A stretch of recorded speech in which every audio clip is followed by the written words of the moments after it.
بسم اللہ الرحمن الرحیم۔ بہت زمانہ پہلے کی بات ہے کہ کسی شہر میں ایک آدمی رہتا تھا۔ وہ شخص بڑا نیک اور سخی تھا۔ اس کا ایک باغ بھی تھا۔ وہ اللہ تعالیٰ کے حق کو ہمیشہ ادا کرتا تھا۔ اس باغ کی پیداوار میں سے اپنے بال بچوں اور باغ کے خرچ نکال کر باقی پیداوار کو اللہ تعالیٰ کے راستے میں خرچ کر دیتا تھا۔ اس لیے اللہ تعالیٰ نے اس کے مال میں بڑی برکت دے رکھی تھی۔ اس کے انتقال کے بعد جب اس باغ کی وارث اس کی اولاد ہوئی تو باپ کے اس خرچ کا حساب کیا تو بہت ٹھہرا۔ ان لوگوں نے آپس میں مشورہ کر کے یہ طے کیا کہ حقیقت میں ہمارا باپ بڑا ہی بے وقوف اور نادان تھا، جو اتنی بڑی رقم مفت خوروں، غریبوں اور مسکینوں کو بلا وجہ دے دیا کرتا تھا۔ لہذا ہم ان غریبوں کے حق کو روکیں اور ان کو کچھ نہ دیں تو ہمارے پاس بہت مال جمع ہو جائے گا اور ہم سب مالدار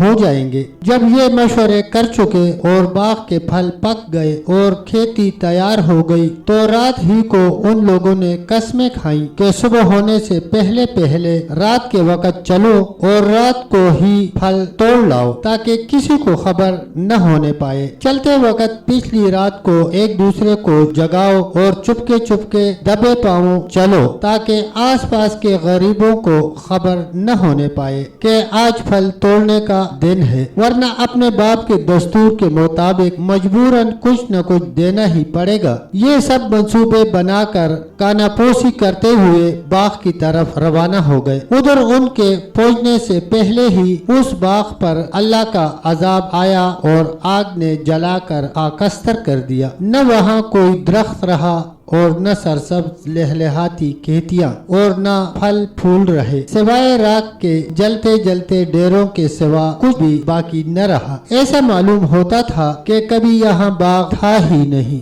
جب یہ لوگ وہاں پہنچے اور یہ ماجرا دیکھا تو ہکے بکے ہو کر رہ گئے تھے اور حیران و پریشان ہوئے۔ پھر آپس میں کہنے لگے کہ ہم شاید راستہ بھول گئے ہیں۔ پھر نشانات وغیرہ دیکھ کر سمجھ گئے اور کہنے لگے کہ ہماری بدنیتی اور بخیلی کے سبب یہ برباد کن منظر اور برے نتائج نکلے ہیں۔ اپنی غلطی کا اعتراف کرتے ہیں اور ایک دوسرے کو ملامت کرتے ہیں۔ دوستو، بخل بہت بری چیز ہے۔ اللہ تعالیٰ بخل جیسے مرض سے ہر مسلمان کو اپنی حفظ و امان میں رکھے۔ آمین ثم آمین۔ تب تک دوستو اتنا ہی، ملتے ہیں انشاءاللہ ایک اگلی ویڈیو کے ساتھ۔ تب تک کے لیے اللہ حافظ، اللہ نگہبان۔